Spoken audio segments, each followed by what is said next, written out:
Testing. Hello? Hello? Testing. Hello? Is it, hello? Is this on? Testing. Testing. Hello? Hello? Max, I'm talking to the TV. Hello? Testing. Hello? Hello?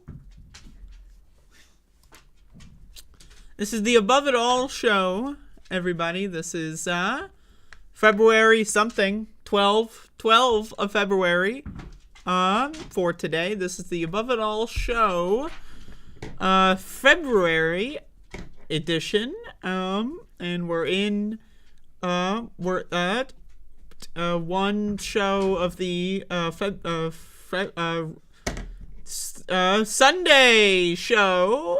Today, Sunday, Sunday, yeah! And is today. Is this and so 12.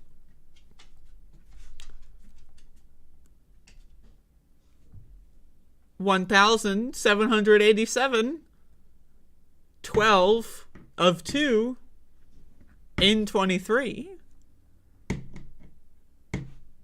Just a lot of numbers.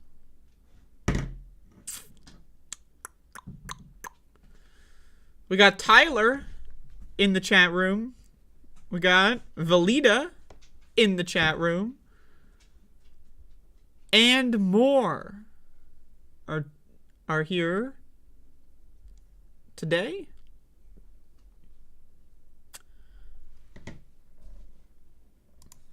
But you want to know who's not here today? Do you want to know who couldn't show up to watch today's show?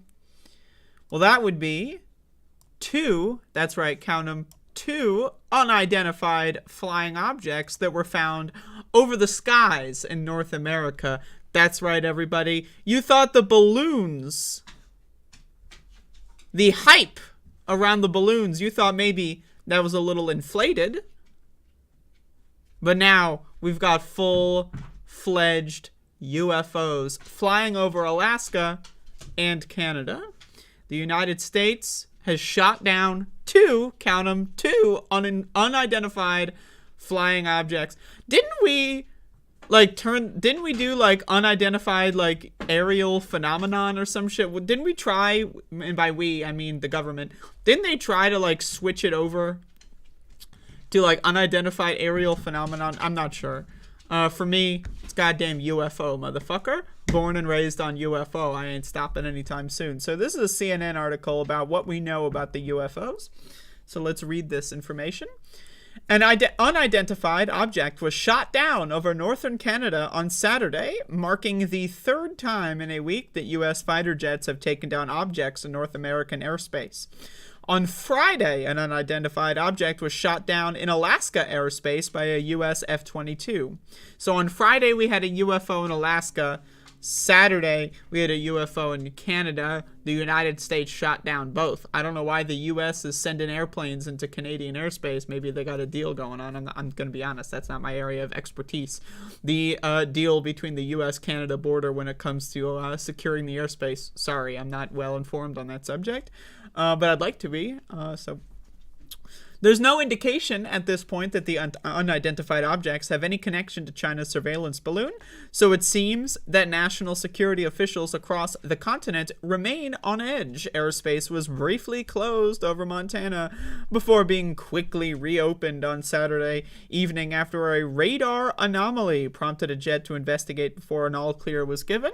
So this is what happens when you build nuclear bombs in North America. You know, 100 years later, right, some of that sludge is going to seep into the ground, and then boom, we got radar anomalies, we got fucking unidentified objects like being, what is it, like magnets? Is it like gravitationally attracted to Montana? What's going on in Montana? Is there something we should know about going on in Montana? Is that where they have the ETs? I don't know. But here's what we do know, and by we, I mean CNN. The unidentified object that was shot down in Canadian airspace had been tracked since Friday evening, according to a statement from Pentagon spokesman Brig Gen Rick Ryder. The object was detected by North American Aerospace Defense Command, NORAD, and 2 F-22 fighter jets from Joint Base Elmendorf-Richardson. Elmendorf-Richardson, Alaska. This is like, you never meet those motherfuckers that have 2 middle names? You know? Like, can't you just have 1 middle name? You know, that's what this is. Elmendorf-Richardson. Like, what kind? Like, we're talking about cities here? You know? Do we really need to name a town Elmendorf-Richardson? Like, holy moly. You know, like Winston-Salem, say what you want about them. Newport News. But, you know, Elmendorf-Richardson, I mean, my God, right? That's supposed to be like a location. It's a military base, you know? Jesus Christ. Anyway, getting off track. We're sent up to monitor the object with the help of the Alaska Air National Guard. And then we have this lady here to tell us about something. I don't know. But I'm not going to be listening. The objects appear to be a cylindrical object, smaller than the Chinese surveillance balloon that was shot down previously. Canadian Defense Minister Anita Anand said at a news conference on Saturday, monitoring blah, blah, blah. Something to do crossing into the Canadian airspace, blah, blah, blah. U.S. President Joe Biden and Canadian Prime Minister Justin Trudeau both approved the shoot down on Saturday, according to a statement from the White House. President Biden authorized blah, blah, blah. So, what's going on here is my question. Now, this is my tinfoil hat conspiracy, but let's be honest here, right? It is February 12th. Everyone who's going to be talking about this stuff is putting on their tinfoil hat. We don't know anything.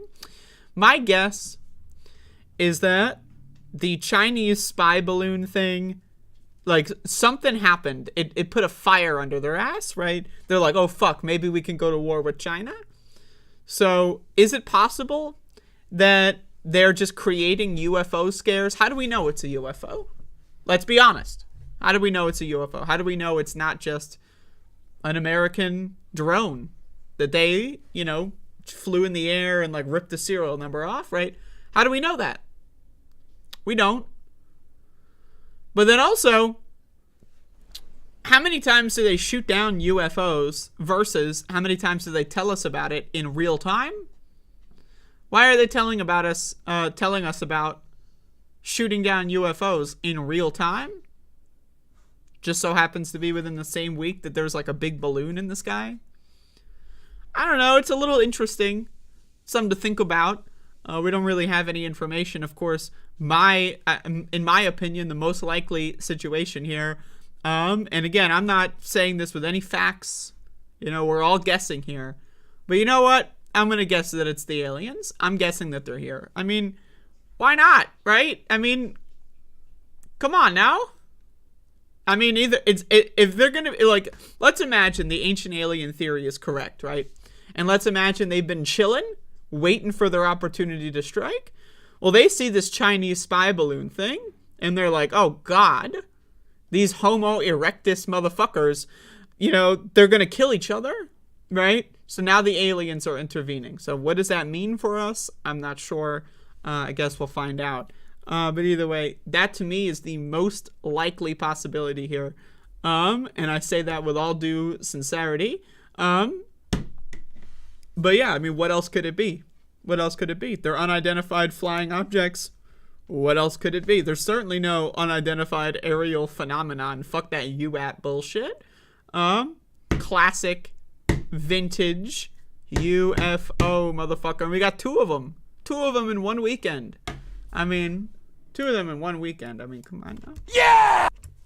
But anyway. Whatever.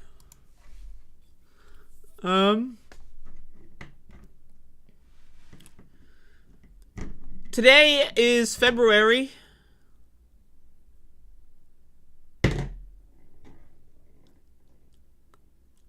I got this like lip thing going on. Look at this. Look at that. What the hell? What the hell? Jesus Christ. Jesus Christ. What the hell's going on to my body? I'm losing it. I'm losing it. I'm losing it. I got coffee here.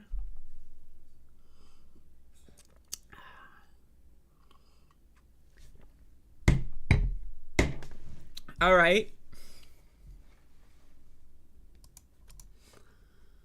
So, on my show,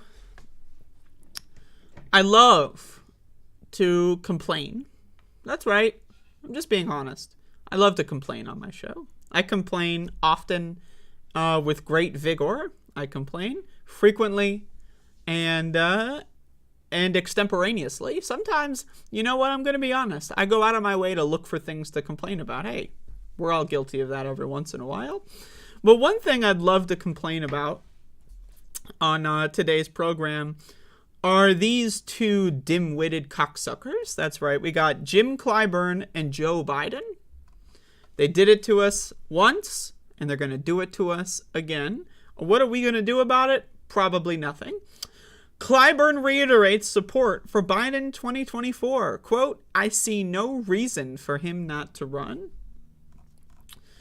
So Joe Biden, I think, let's be honest here, given the State of the Union address, given that 70% of Americans are dumb enough to think that it was a good speech, Biden is going to run again. Joe Biden has been doing machinations behind the scenes to try to get South Carolina to become the first Democratic primary state to leapfrog New Hampshire. Again, New Hampshire Democrats are very upset about that. But, he's going to run again. I mean, the writing's on the wall. He was playing around with it. You know, I'm going to make my decision later. He's going to run? What does that mean for America? Well, it means we're going to have Biden versus Trump round 2. But what it also means is that it's an opportunity cost. Are we going to get another chance at Bernie Sanders? No. Bernie Sanders won't run against Joe Biden. My opinion, that's a bad move. But hey, whatever. There's talk around the town that Marianne Williamson is going to launch a primary against Joe Biden. I mean, again, my stance is I'll vote for anybody that's not Biden. When I get my ballot in the mail or whatever, I'm voting for whoever's not Biden in the primary. So I'll vote for her if she runs. But let's be honest, not going to do much. Let's be real. And now again, we'll see, right? But needless to say, I'm lukewarm on that. As much as I would want someone who's not Biden to become the Democratic nominee, I don't think Marianne Williamson is going to be able to beat incumbent President Joe Biden in a primary. I just don't see it happening, okay? But let's keep going. And by that, I mean let's start. Rep. Jim Clyburn reiterated his support for President Biden to run for re-election in 24, saying, I see no reason for him not to run. Clyburn told the Financial Times. I love how he's doing interviews with places called the Financial Times. That's great. In an interview earlier this week that Biden is, quote, as decent as a person as you can have, deserves a second term in office. Well, this is the thing. Like, we're not going to measure his ability to govern. He's just a nice guy. So let's, give another 4 years.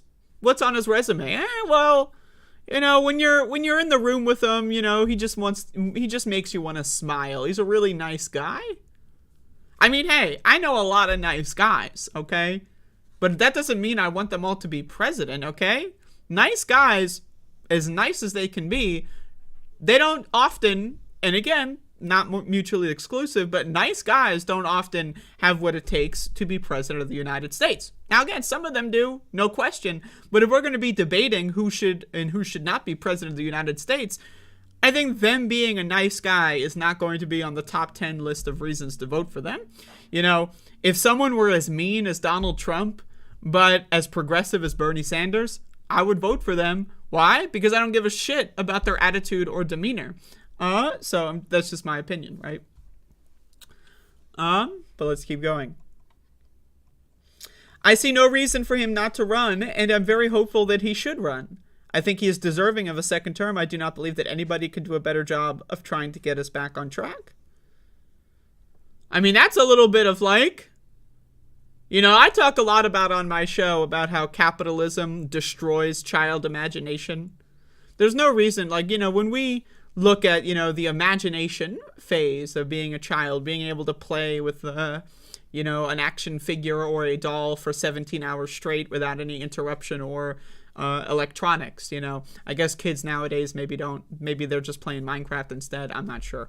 But when I was a kid, yeah, I'd play with toys. I'd entertain myself for hours and hours, you know. I'd think about the world, you know, what's up there in the sky? What's, you know, where's over there, you know? That childhood imagination is something that capitalism really tries to destroy as soon as possible. You know, right? You go to school and next up you're thinking about what you want to be when you grow up. I'm 6 years old, motherfucker. I don't know what I want to be when I grow up. What kind of bullshit question is that to ask a 6-year-old? Anyway, getting a little off subject here. But this is one of those examples. You really can't imagine anybody else who would be better suited to be president of the United States than Joe Biden. I mean, like, let's be honest here, man. Like, this is, like, these guys are dim. Like, they're just not bright. You can't think of anybody else? Like, my grandma would probably be better suited to be president than Joe fucking Schmo Biden. You know what I mean? But I digress.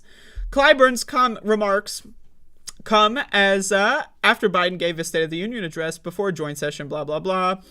Blah, blah, blah, blah, blah. Biden highlighted his accomplishments, blah, blah, blah. While he has not formally announced a re-election bid in 2024, Biden has said he intends to run. He is expected to declare his decision soon, now that the State of the Union has passed. Now, again, I think he's going to announce it really, relatively soon. Why would that be? Because, again, he's got this big bump from the State of the Union. I wouldn't be surprised if he announced his run for president this month. I wouldn't be surprised. Also, incumbent presidents usually want to announce it, you know, sooner than later, so that, you know, there's no primary infrastructure that's built up, you know, because they don't want that kind of stuff. They don't want anyone mounting a Democratic challenge against them. Now, again, there's talk around the town that someone like Marianne Williamson might run. As much as I would support her, let's be honest, right? It's probably not going to go so well. But again, I'm definitely open to supporting her, or anybody. Again, anyone who's not Joe Biden, I will vote for them in a Democratic primary. I will write someone in. I will not vote for Joe Biden in a Democratic primary. I will write in, like, suck my dick underneath the field or whatever, or something like that. But anyway, Clyburn, you can often, a lot of people don't remember this. Maybe a lot of people do. He was one of the architects of Joe Biden winning in the 2020 primary. A lot of people say that Jim Clyburn, is the only reason why Joe Biden won the 2020 Democratic primary. I don't completely buy that. I think if Jim Clyburn didn't do what he did, I think someone else would have. I think Barack Obama would have done what he did, and that would have still done a lot of damage. But again, you can basically say Barack Obama and Jim Clyburn basically manipulated the primary to give it to Joe Biden. And I think most people that were paying attention at the time would understand that. I don't know if looking back through history, if it's that clear as it was at the time. But these are pretty powerful people like Jim Clyburn. So him saying this stuff, basically the way I see it, Joe Biden has already called Jim on the phone. Joe has already told Jim he's going to run. And Jim knows that Joe hasn't publicly said it yet. So this is part of the, you know, they're going to just dabble it out there. Jim Clyburn's going to come out. Maybe you're going to have, like, Kamala Harris do, like, something. I don't know. Maybe you'll have a couple other people, like Hakeem Jeffries might pop out of the woodworks. You know, you might see Nancy Pelosi make a statement or something. And then Joe Biden's going to announce that he's running again. So this is, you know, this is part of the announcement strategy. As far as I'm concerned, this is the announcement, right? This is the announcement that there will be an announcement. But anyway, there you go. Hell on earth, folks.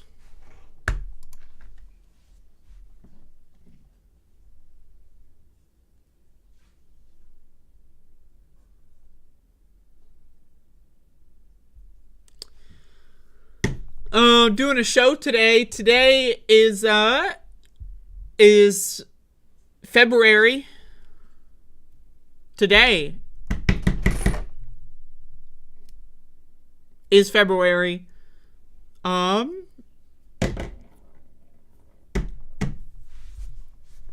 Yeah!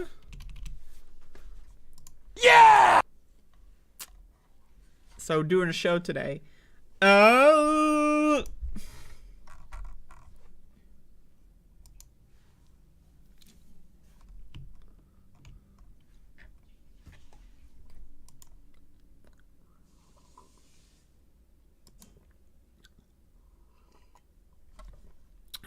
Let me just take approximately 8 to 15 seconds of coffee sips here.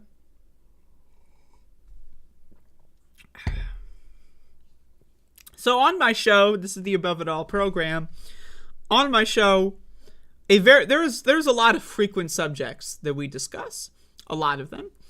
And one of the most frequent subjects of conversation on my show is sucking cock. Now, I love to suck cock. I know a lot of people love to suck cock. You know, a lot of people will use terms like cocksucker to mean something that's negative, but in reality, it's a great thing. But not all cocksuckers are as good as myself and people, you know, that are of high esteem.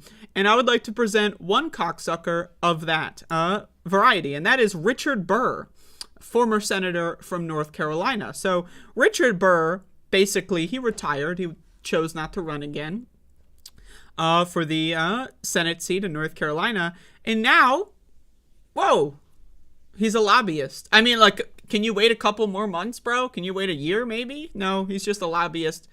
Again, 2 months or so. Not even really. I mean, like a month and a half since he left office, and now he's a lobbyist. I mean, that's pretty good, right? Jesus. Took a month off, and now he's a lobbyist. Richard Burr, the former U.S. Senator from Winston-Salem, which is in North Carolina, is joining global law and lobbying firm DLA Piper. Burr, who chose not to run for re-election last year after serving 3 terms in the U.S. Senate. Each term is 6 years, by the way. That's 18 years this motherfucker has been in the Senate. This guy is a fucking dumpster fire, by the way. Is joining the firm's regulatory and government affairs practice group as a principal policy advisor and chair of the health policy strategy consulting practice. So again, that's a bunch of made up words. That's the thing with these lobby groups is like, okay, what even like, okay, so the firm DLA Piper, this is his title. I mean, look at this. This is a long title. Can you fit that shit on a name tag? I'd love to see it. It'd be like some SpongeBob shit. Regulatory and Government Affairs Practice Group as a principal policy advisor and chair of the Health Policy Strategic Consulting Practice. Now let's look at this one. Health Policy Strategic Consulting Practice. What the fuck does that mean? Basically what that means is he shows up to work once every couple weeks, answers a few phone calls, collects his mail, and leaves, and collects like, you know, a $600,000 annual salary. That's what that means? What the fuck? And again, this is one of those guys that wants to privatize the healthcare industry, destroy Medicaid and Medicare, destroy Social Security, and they're making him the head of the Health Policy Strategic Consulting Practice at DLA shitfuck. Like, I mean, seriously, it's a joke. This is what we talk about when it comes to political terms, the revolving door between lobbyist firms and politicians, you know? Politicians will take bribes, they'll get paid off by these lobbyist groups, and then after they leave office, they join. Not only do they get paid off in real time, you know, they often accept bribes in the forms of millions of dollars to their campaigns, but then as soon as they decide to retire, they get paid off again. They get bribed once again because they have a cushy job where they make a lot more money than they would as a senator. I mean, this is some crazy ass shit. I don't know, man, but let's keep reading here. DLA Piper refers to Burr, who spent nearly 3 decades in federal service as a U.S. congressman and senator, as one of the foremost government authorities in healthcare and life sciences policy. Now, again, not many people here have heard much of Richard Burr when it comes to him speaking. I used to live in North Carolina, so I paid attention to my senators when I lived there. I can tell you, this guy, not bright. Not bright. And certainly, like, when it comes to foremost healthcare experts, right? Like, foremost? Really? I mean, wow. You know? Okay, I mean, no, he's not a foremost expert in anything. They're just lying. They're gassing him up here. They're going like, oh yeah, look how great he is. We're not going to hear anything from Richard Burr for a couple more years, right? He's just trying to collect some money before he retires as a multimillionaire. But I don't know. There's really nothing else to say about this. But again, Republicans, this is their shit. They spend their whole lives destroying everyone else in Congress, removing people's access to healthcare, and then they become the foremost expert on healthcare at some stupid fucking lobbying firm, right? It's as brazen as you could possibly get, and it's American. This is American as it gets, right? Corrupt politicians taking bribes and then not, like, I mean, even if he got caught, it wouldn't be illegal because it's legal to accept bribes in this country, right? So you take bribes from people that want to kill people in the form of not letting them go to the doctor, and then you get hired after that, after murdering hundreds of thousands of people over the course of 30 years or so, right? Then you become the foremost expert on healthcare policy. It's like, what the fuck? Again, these Republicans, man, there's no shame. But why would they have shame? Why would they have shame? They got all the money.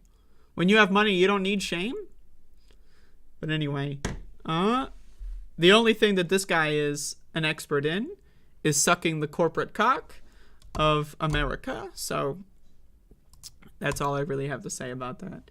Richard Burr, everybody. Can someone remind me, like, Richard Burr is like a long way. You know, maybe there's an abbreviation, some sort of shorthand. I'm not sure. But anyway.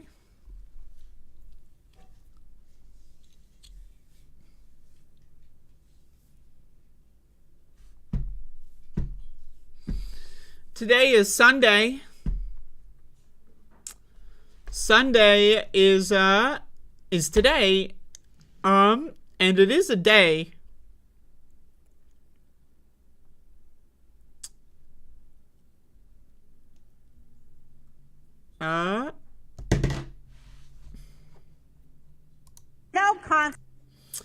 So for Sunday, I want to take a little break.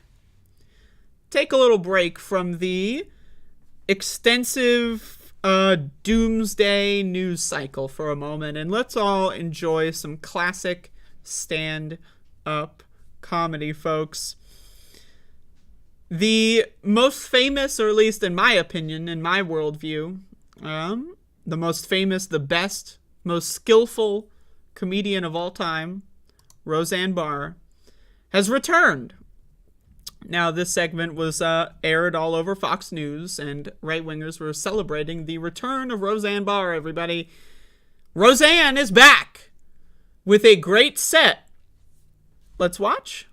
No concept of reality. They've been living in a bubble forever. Asking questions have nothing to do with the real world. What is my gender, Mom? What is my gender? Your gender is get a job. That's your gender. What are they thinking? Ask what is a woman? They don't know that. That one they're asking all the time. What is a woman? I'll tell you what a woman is. A woman is me. That's what a woman is, okay? A woman is someone who cleans up everybody else's That's what a woman is. A woman is somebody whose boobs hang down to her knees with a prolapsed uterus from giving birth to 5 ungrateful little privileged never had to work for anything in their whole damn life.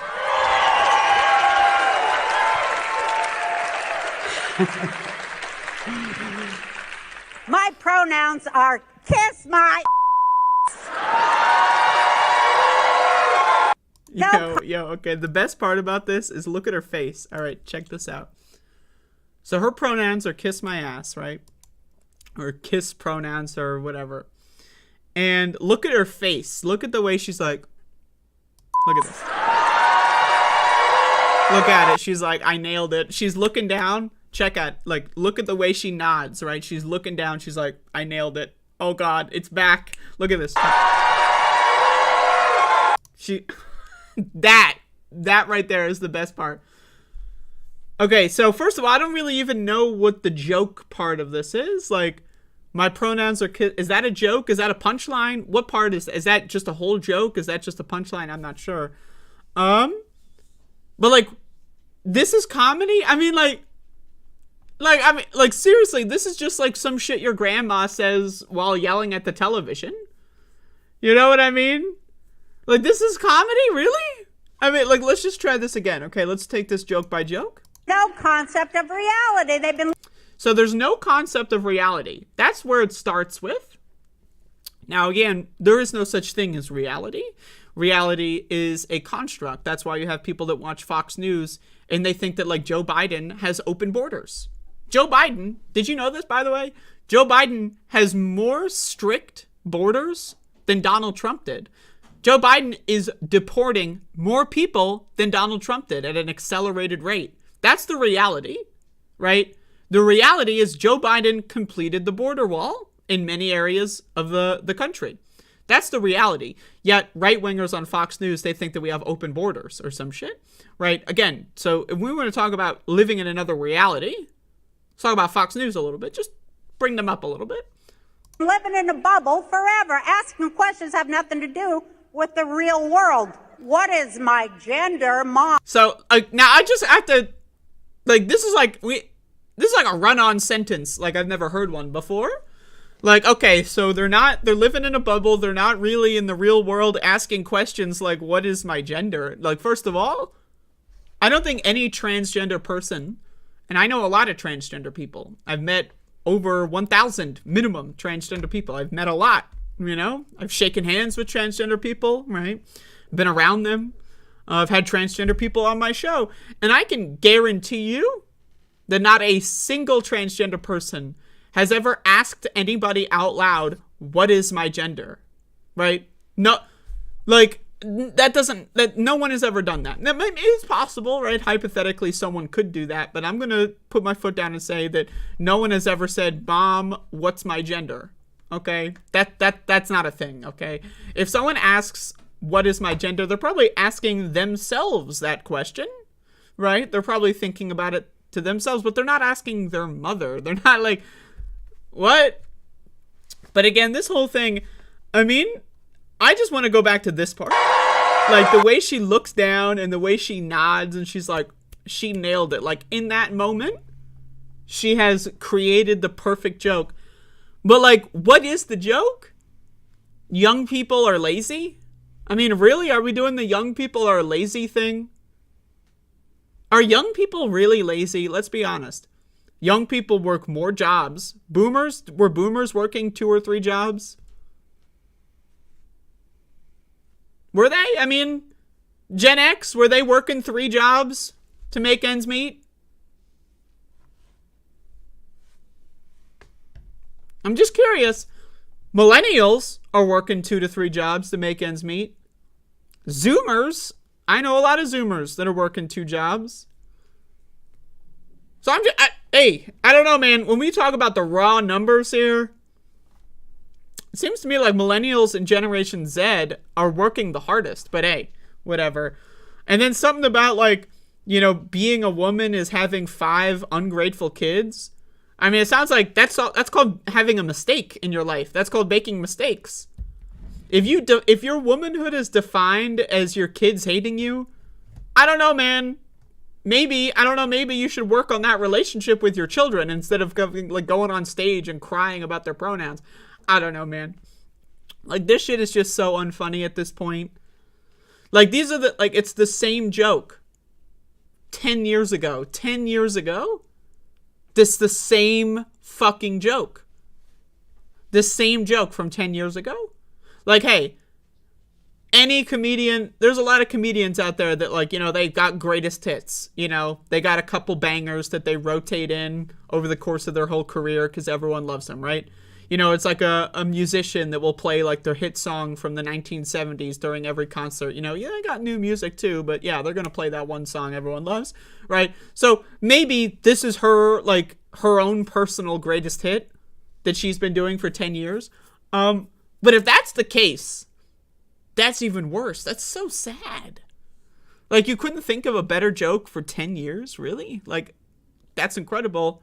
Now, again, say what you want about right-wing comedians. I'm not a right-wing comedian, okay? But in any form, in any world, any, you know, sort of circles, comedy or even just, like, journalism or, you know, doing podcasts, right?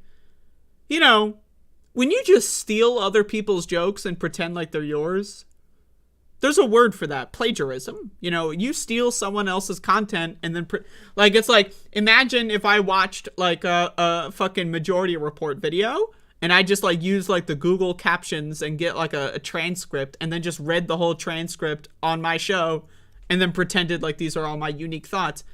Like, don't people look down on that? Like, I don't, like, Roseanne Barr is using a joke that people have been making for 10 years and as if it's her own and as if she's nailing it. Really? My pronouns are kiss my ass? Really? I mean, Ted Cruz was saying that shit like 5 years ago. You know what I mean? Like, really? I mean, that's your punchline? Something that someone said 5 to 10 years ago? That's the best you got? You know, so that's the thing about this that really, it triggers me genuinely. It's not the whole, like, we hate transgender people and want them to die thing. That's whatever, you know, like, these people are just bigoted, like, morons. But it's the lack of creativity while pretending to be, like, you know, some architect of the funniest shit in the world.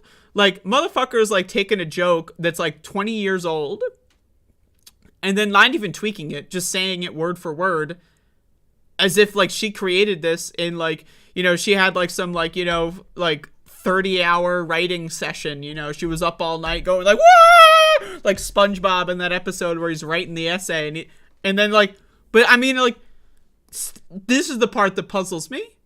And also, like, again, how are people laughing at this? You've already heard the joke. I don't know. There's a lot going on here. I've spent too much time on it. But folks, Roseanne Barr is back and her pronouns are kiss my ass. Whoa. So Fanny. So Fanny. So Fanny.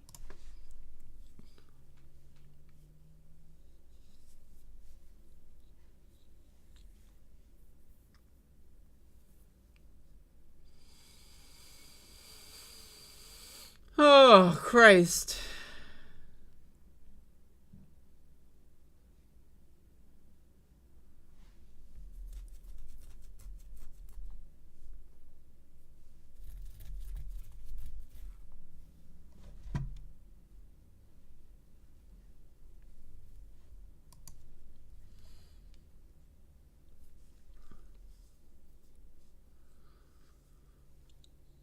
I'm just like, I'm touching my face a lot. I got a lot of need to touch my face at this moment in time.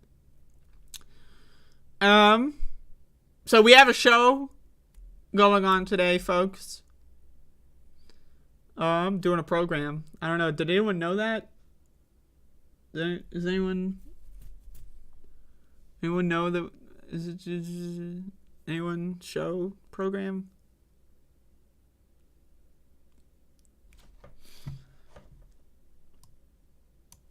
Anybody?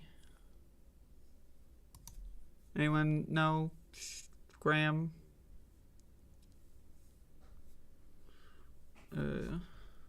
Folks, like the stream. It helps me out. You know? You ever think about this? Like, this has been proven. This has been proven. When a YouTuber says, be sure to like, comment, and subscribe, it actually works.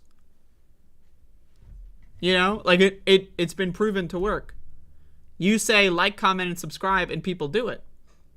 Isn't that crazy? Like, I hear that shit and I go like, like, I think most people hear that shit and they go like, but it actually works. You know, you would think, oh, if I like the streamer and I watch them every day, of course I'd like the stream. But apparently not. So like, comment, and favorite. Do they have favorites anymore? And subscribe today. Or dislike. I mean, you can feel free to dislike. I got another YouTube channel. Go ahead and subscribe there. I'm trying to get monetized. What I need to get monetized is I need subscribers and I need watch time. So feel free, feel free to give me both of those things as much as you'd like.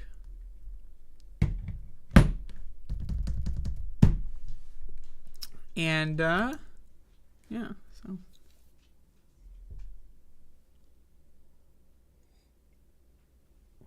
All right. My lips are all fucked up. For those of you that don't know, I chapped my lips really bad when it was like minus 15 out centigrade. It was really cold out. Minus 15 cent. I don't know what that is in Fahrenheit, but it was really cold. I forgot my, lip balm, if you will, and I got chapped lips once, and now it's over for me. Like, I'm struggling, but.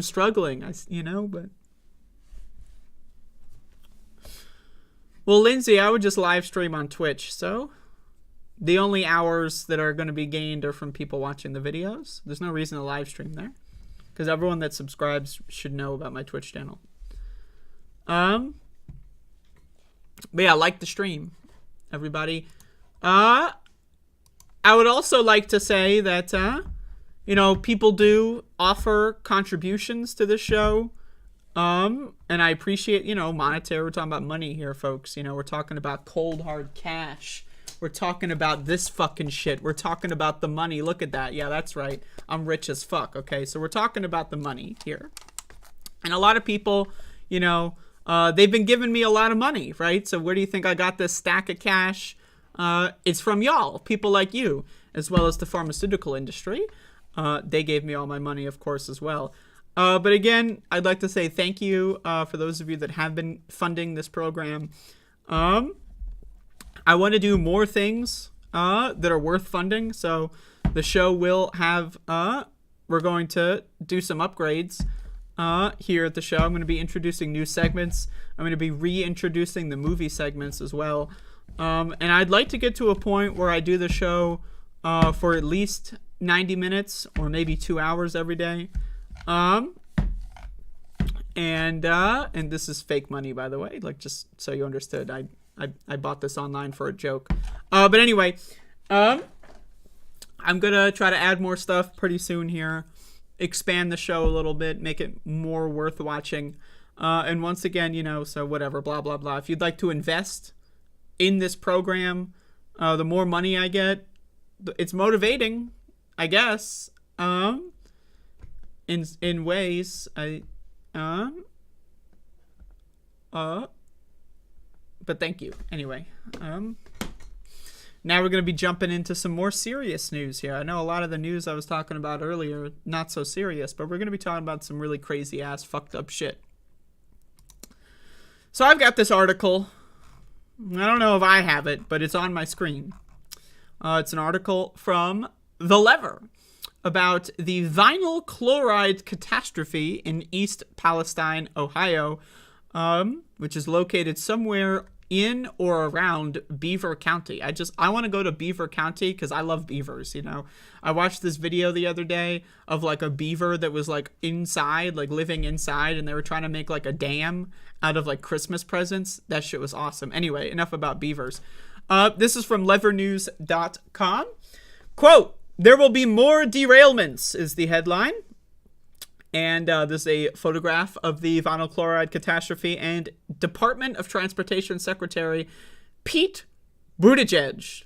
Now, for those of you that don't know, Pete Buttigieg is the government, the executive branch's secretary, as in the person in charge, the boss, of the Department of Transportation, the people that issue safety rules on railway stuff, Also factor in the railway unions were asking for paid sick leave a couple of months ago. The federal government stepped in using a dumb law from the 1920s and said, you get no sick days for you. You have to work when sick. What do you think happens when people work when sick? Okay, so there's two things here. One, the Department of Transportation has way too lax safety standards. So they're transferring or transporting extremely large amounts of extremely flammable and explosive chemicals.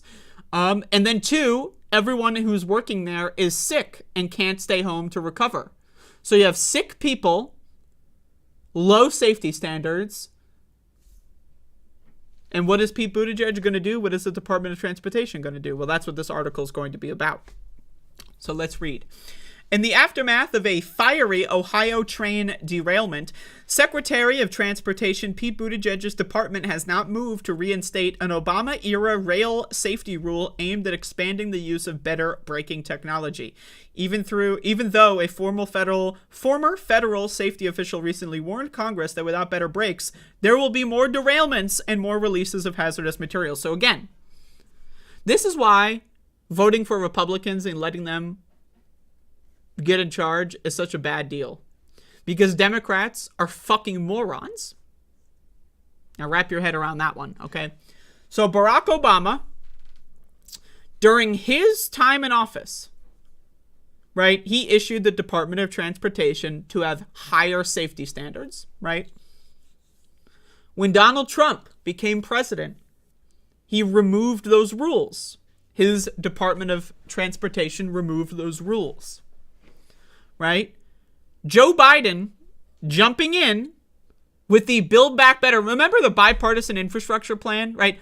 At any point, Joe Biden could have issued the Department of Transportation to reauthorize the Obama rules. Now, again, this is an executive branch thing that they can do with the executive branch. It's just like a rule internally that the president and the secretary in this instance put forward. But they didn't. So this is what happens in politics when it comes to Republican Democrat. Republicans join office, they take 5 steps back. Democrats take 1 step forward and then pretend like they're like, you know, they're Jonah Salk, right? Like they just solved the universe and they saved everyone's lives. Republicans take office, 5 more steps back. Democrats take office, they take 1 more step forward. Holy shit. We're like the modern incarnation of Harriet Tubman. We are the most beautiful angels. We are Mother Teresa times 10, right? And they don't actually do anything. They could have, but they chose not to. And now, even with this disaster having taken place, they're still choosing not to because they don't give a fuck. Instead, transportation regulators have been considering a rail industry-backed proposal that could weaken existing brake safety rules. Most of the nation's freight trains, including the Norfolk Southern train that derailed in Ohio, continue to rely on a Civil War era braking system.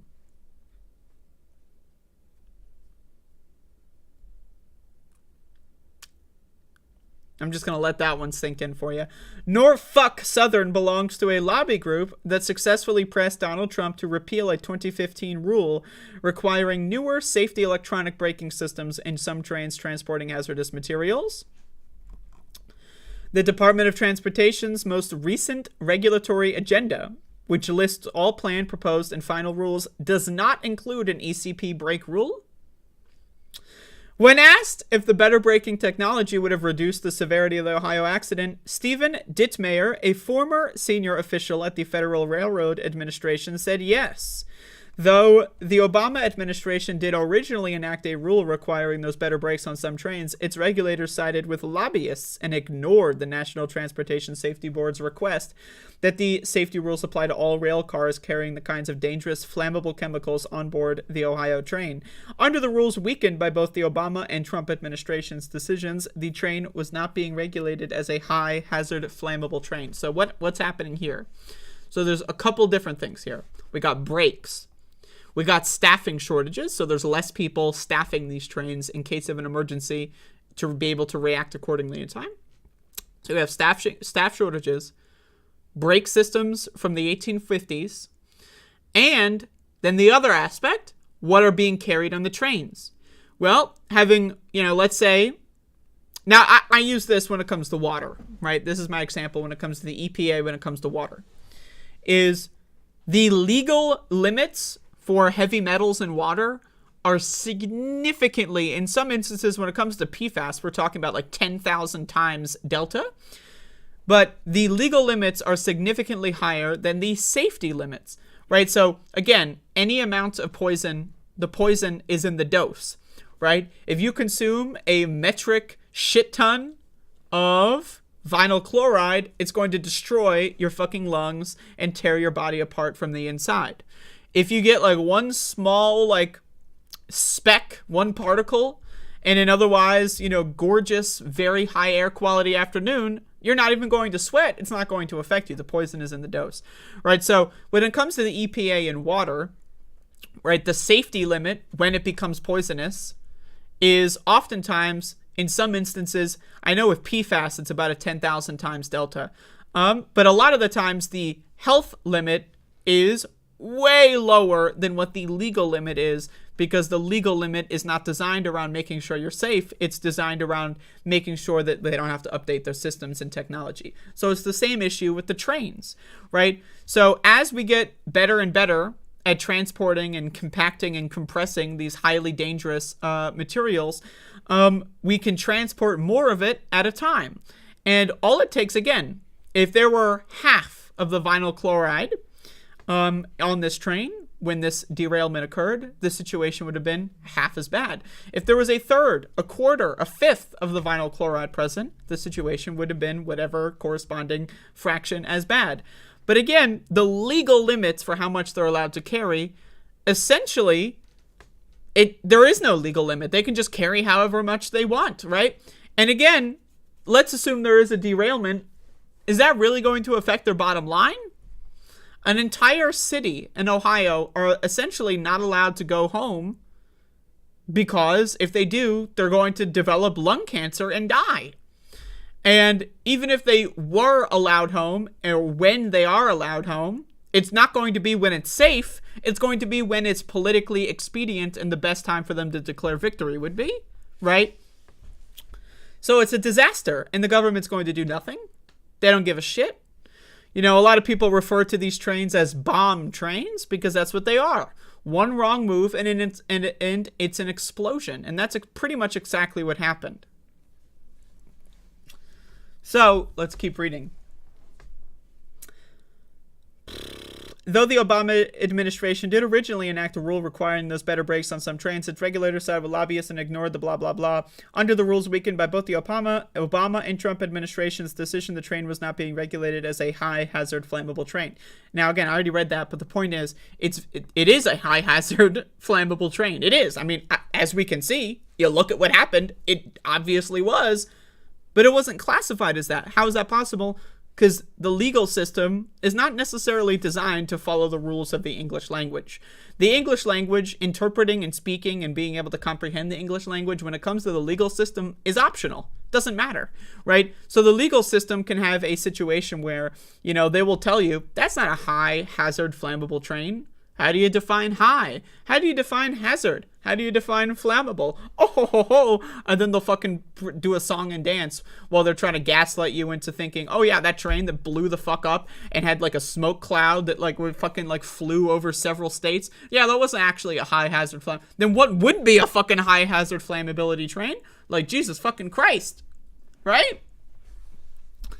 Senator Sherrod Brown told The Lever in a statement that the NTSB, quote, should tell Congress that the Federal Railroad Administration that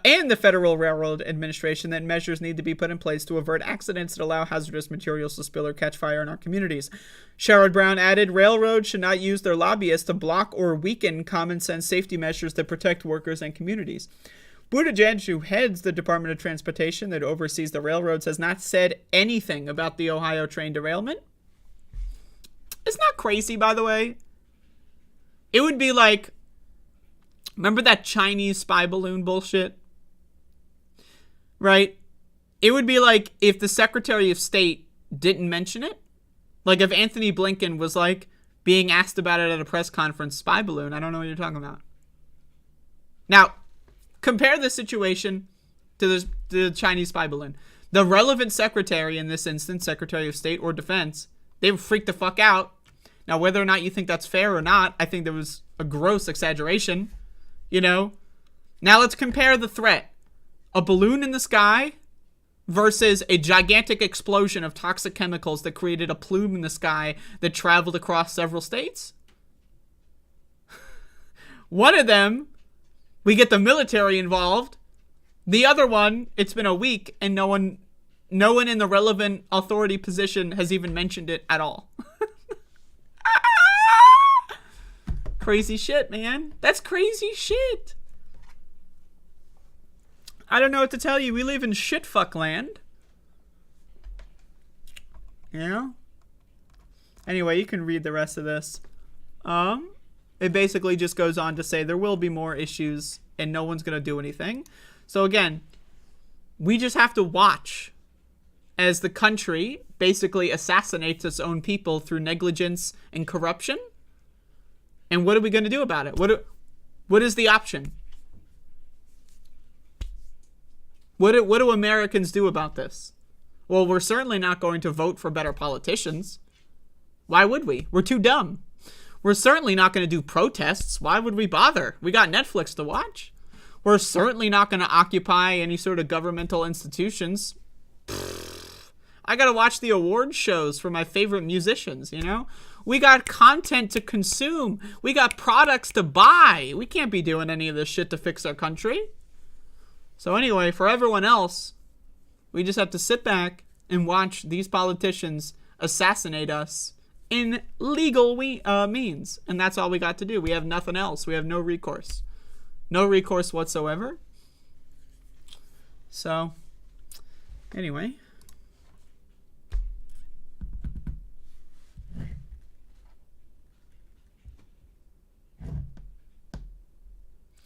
In conclusion, America is a shithole country.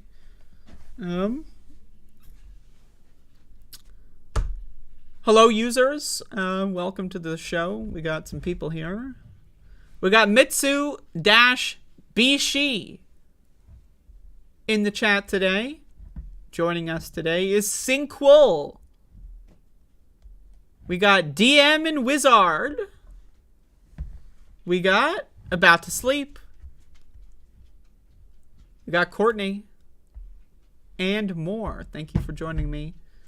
This is the Recluse Screams and Whines Hour. And let me see if I can get Max the dog on the camera here. Oh, he's already on the camera. Excellent. So this is Max the dog. Maxie, come here for a sec. We got to look at you. All right. This is Max the dog. He's a good boy.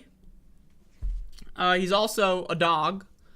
So I was doing a bunch of drugs yesterday, and one of the things I love doing on the weekends, and the weekdays for that matter, is a bunch of drugs. And, I mean, just look at this. Look at this scene that I got to deal with here. Look at what I have to deal with. This guy, this fucking freak, this total freak, is trying to interrupt my show by being a dog.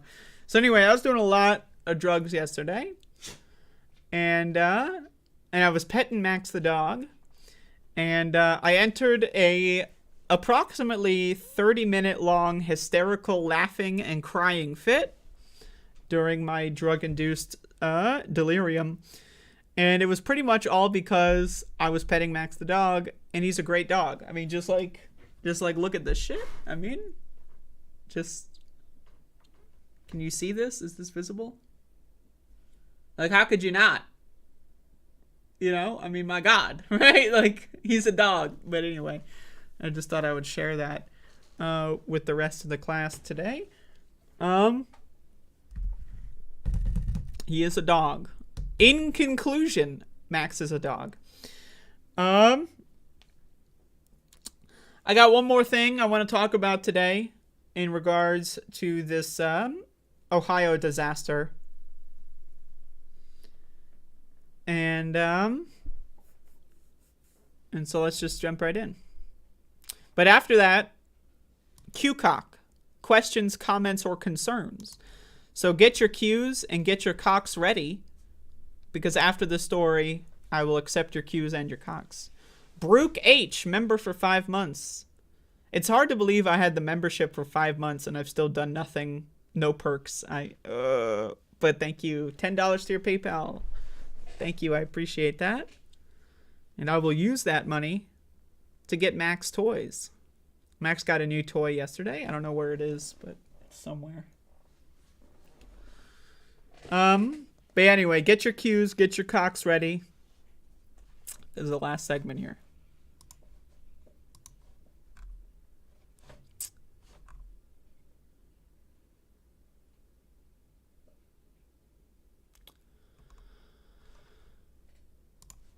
So there was a very unnatural disaster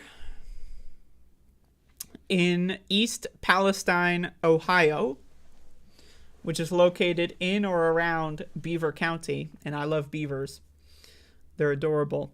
But anyway, East Palestine, Ohio has had a very unnatural disaster in the form of a bomb going off, in the sense there was a train that had very hazardous materials. The train derailed, an explosion was imminent, and instead of exploding on the ground, the people involved let the chemicals essentially create an inferno in the whole sky. So, there were several things that happened in the wake of this. The governor, a Republican, pretended to care about any of this, and during a press conference, things got a little interesting. So, I have a video here that shows a reporter who is trying to ask questions of officials in the area, and this is how police treat them. This is from Now This. Let's watch. Let me, I apologize for destroying your ears. Let me... Right now, go ahead. I am allowed to be here. Did you not see that man put his hands on me? Shut it down and continue on. Go. Now. Go. Now. Or you can go to jail. Sir. You want to go to jail for criminal trespassing? Listen. Do you want to go to jail for criminal trespassing? Do you understand? You know how quickly our lawyers will get me out? I don't care. Sir, can we I don't care. So, this guy is a reporter with News Nation, and they accused him essentially of I guess they accused him of being too loud or making a scene of some kind. I mean, just doing a news report is making a scene, I guess. And notice when this guy says, "Do you know how fast my lawyers can get me out?" The cop here says, "I don't care." Because they don't actually care about the law. I need you to understand this. There is no such thing as law and order. It does not exist. There is no such thing as the U.S. Constitution. There is no such thing as the First Amendment. The only thing that does exist are police. And police can enforce any law, quote unquote, however they want. So if it's illegal to arrest the press, so what? The cops can just do it, and it doesn't matter. Are the cops going to be held accountable for breaking the law? No. So therefore, there is no law. If the First Amendment says that there's a protection for the press, and you arrest the press, then I guess there is no First Amendment, right? I mean, that's my understanding. But let's continue here, because it gets a lot worse. Let's talk outside. Go. Let's talk outside. Come on, Out the outside. door. Come on. Out the door. Out the door. By other media right here. I'm going to listen. I don't care. It's my You're going to job. walk out the door. I'm going to listen. You're going to walk Do out not the door. touch me. Do not touch me. So note, by the way, that this whole altercation started because some tough guy came over and tried to push him out. He said no. And then this is when this video starts filming. And then other people try to bully this guy out. And eventually, again, they're putting their hands on him. Now, say what you want about whether or not putting your hands on someone can constitute assault or not.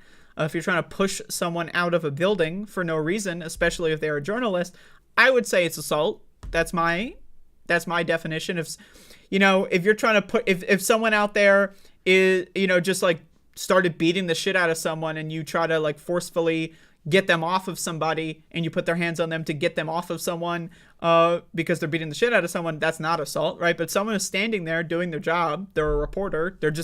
They don't want to be there, right? They're just doing their fucking job. And you're trying to aggressively push them away. That's absolutely assault. But again, there is no law. There is no law. There is no constitution. There is no First Amendment. It's not real. It's made up. All right? It's made up. They made it up. It's a lie. Sir, can we talk outside, please? I am trying to talk listen, outside, please. and he escalated with me. I am doing my job. This is covered by the First Amendment. Excuse me, sir. I'm the building supervisor here. Please leave. There you have it. You're going to stand. I love how this absolute fucking fuckface is like, well, there you have it. God has come down and weighed in. The building supervisor, it doesn't matter, right? It doesn't matter. This is a press conference, right? With the governor. It doesn't matter. The building supervisor, what? Like, and also, how do we know this is the building supervisor? And then this guy's like immediately cucking himself, like supreme beta male in chief. Look at this guy. Well, there you have it. Please leave. There you have it.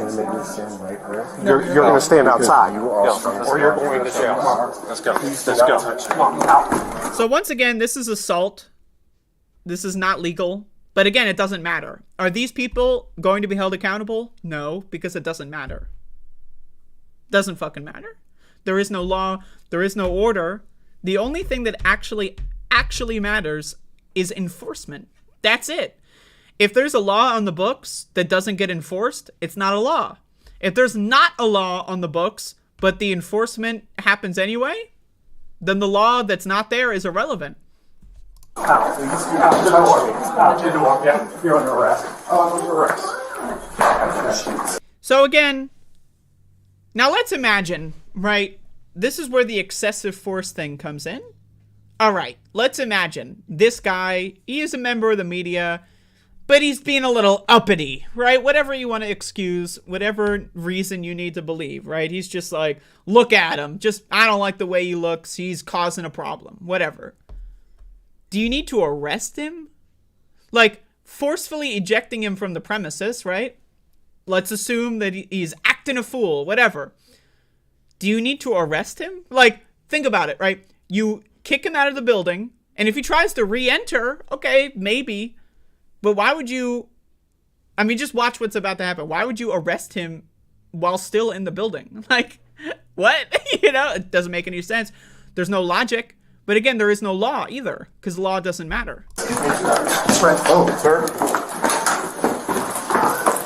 And note, by the way, as they're tackling him to the ground, they're pulling him away from the exit.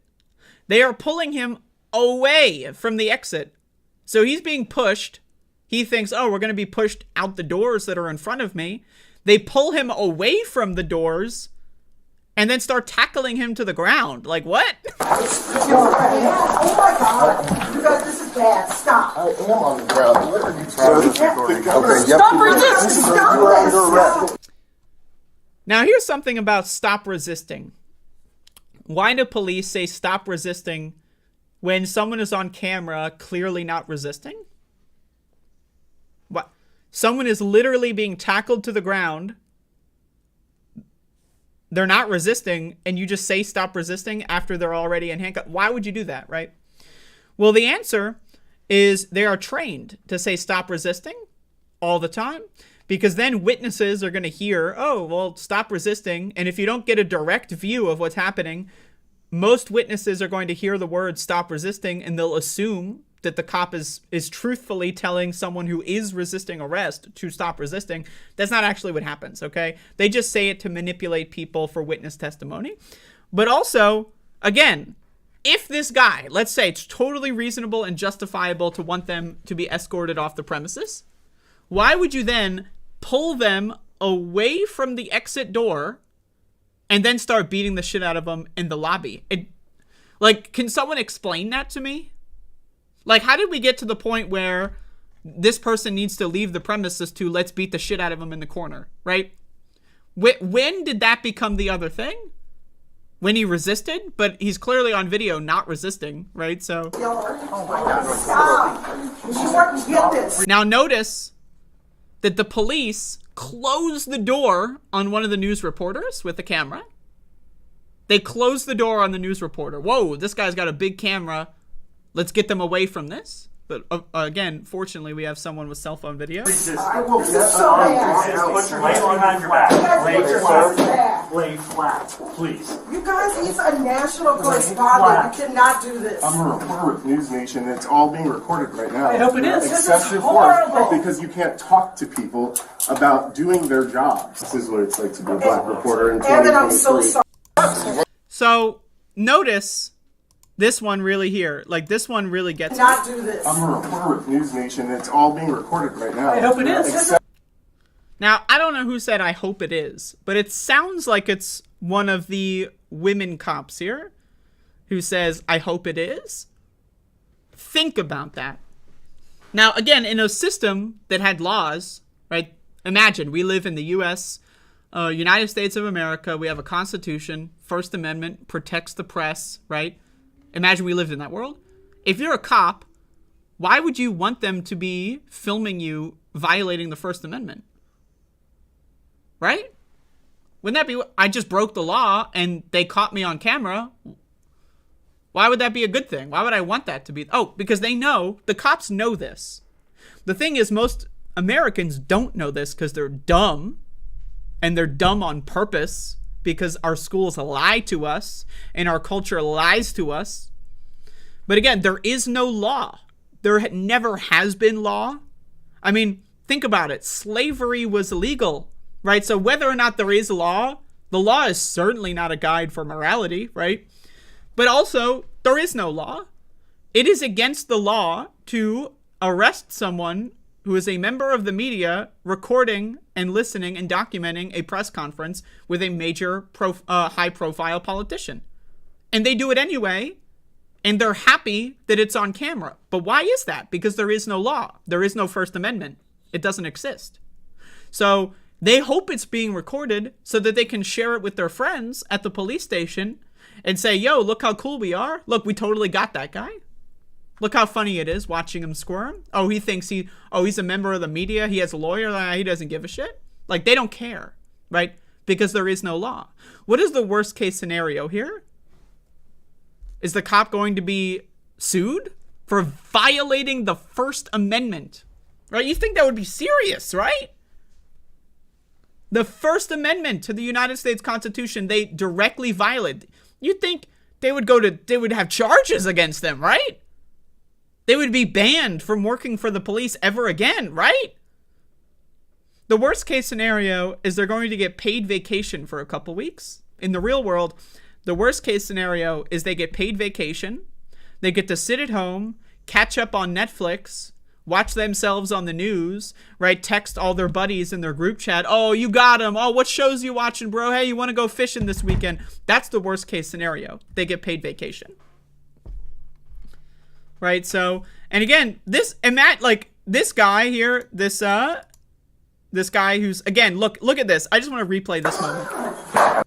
Look, like they're bringing him to the exit and then they steer him away and start like to tackle him. Like, that's crazy. That's crazy. I mean, like, why? Again, that's crazy shit. But this guy right here, right? He's literally just doing his job. He doesn't want to be there no more than the cops want to be there. They're only there because that's their job. Their job put them there, right? But like, none of this matters. Like, this guy is his lawyers might get him out, but that doesn't change the fact that he wasn't able to do his job. Because it doesn't matter if the lawyers are going to get him out. It doesn't matter if it's legal or illegal. They can still arrest you and figure it out later. That's the only thing that matters. Arrest you first, figure it out later. That's it. And, you know, little silly, our country. And the Governor DeWine or whatever has said, oh, I condemn this. No, he doesn't. No, he doesn't. If he condemned it, he would do something about making sure these people are banned from being police officers, maybe even bring some state-level charges against them. But it doesn't matter.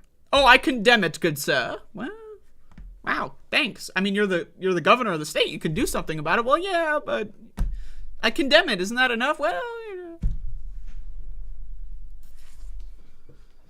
These people are, I mean, I don't even like using the word people when I refer to police because, in my opinion, they're not people.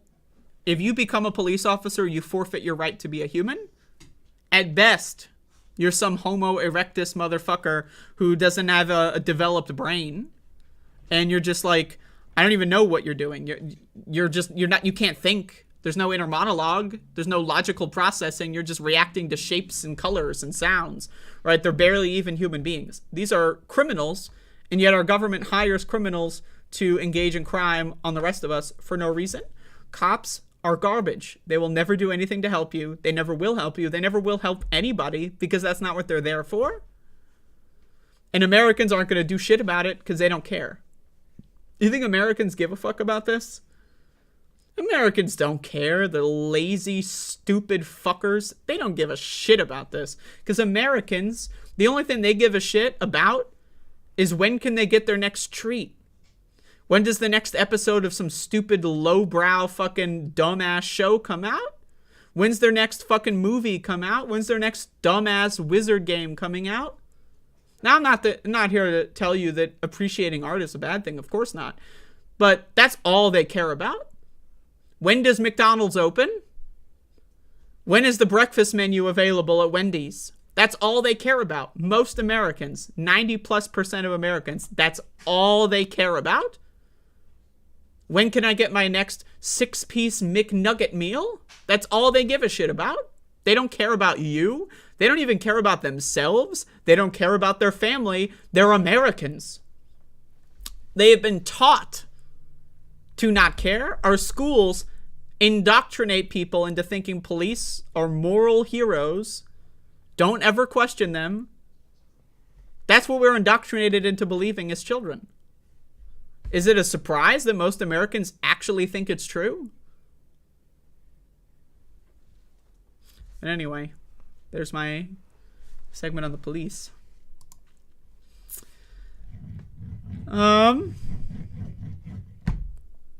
Everybody, it is the QCOC portion of today's program. Questions, comments, or concerns. If you've got any, lay them on me.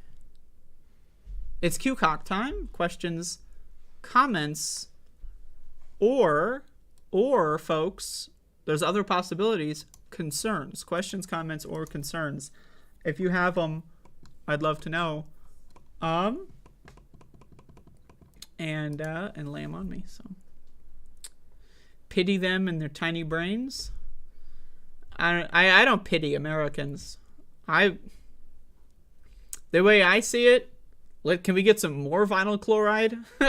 Can we crash the fucking country with more vinyl chloride fucking trains? The way I see it, the sooner the better. What movies have I watched recently? Well, yesterday I watched Rocky 2. Yo, Rocky 2, man. I was on a lot of drugs when I watched Rocky 2. I was crying the whole way through, man. When Adrian went into the coma, oh my God, I couldn't handle it. It was so intense. Rocky 2, gotta check it out. Goddamn Rocky ass 2. Jesus Christ. God damn. How do I store my cooking oils? Well, I use extra virgin olive oil, and I usually store it in the plastic bottle it comes with. And what is the shelf life? I'm going to be honest, I don't know. I don't like stockpile cooking oil. Maybe I should. Maybe I'll look into it.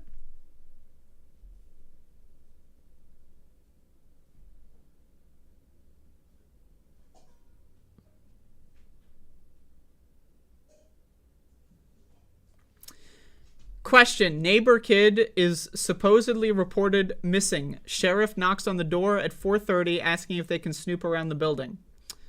Well, question number 1. How do you know if the kid is really missing?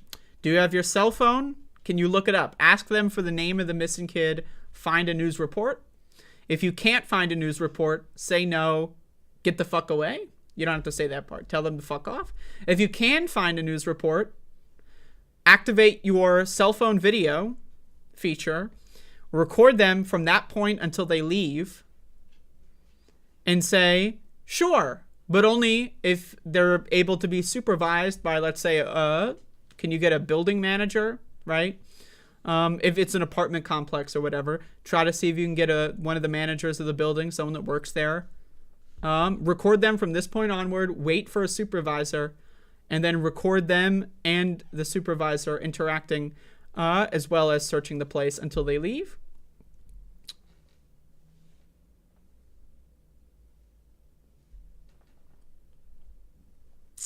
Olive oil. Yeah, I usually keep oils in one of the cabinets that closes, therefore has no light enter.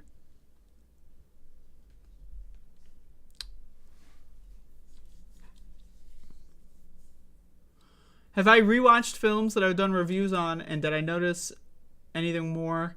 Anything I've done a review on in the last year, I don't think I've rewatched. But every time I do rewatch a movie, of course, I notice something new about it. So,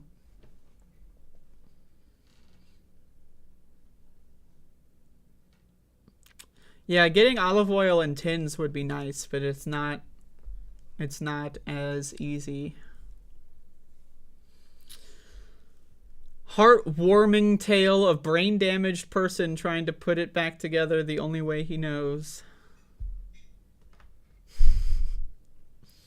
Settle down. How do I stay so cool?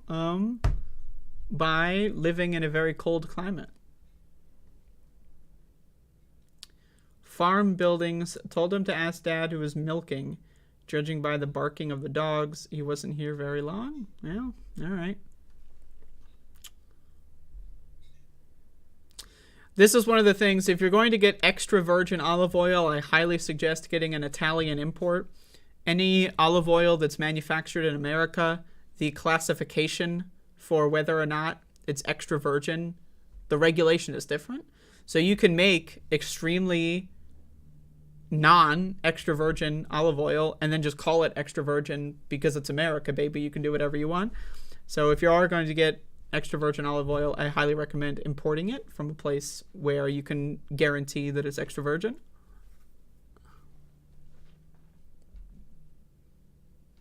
Have I watched Eraserhead? Eraserhead is awesome.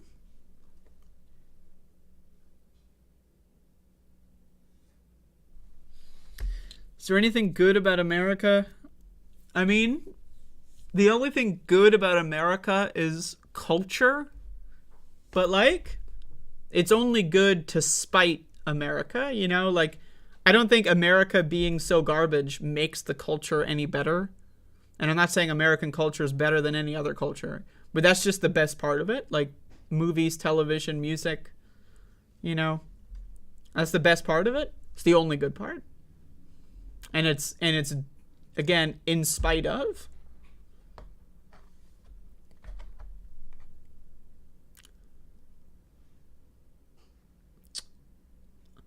The Philadelphia Eagle versus Kansas City Chief in today's Super Bowl. Is that today? Yeah, I don't know.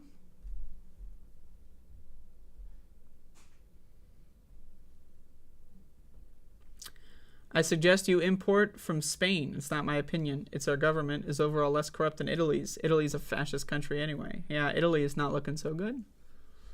But yeah, Spain, I'll look into it. I don't know if I'll do a Twitch stream, and if I do, it will have no relation to the Super Bowl.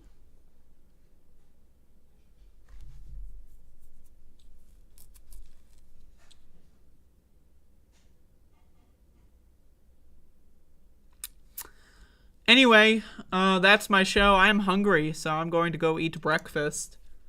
Thank you for watching. I hope you had fun.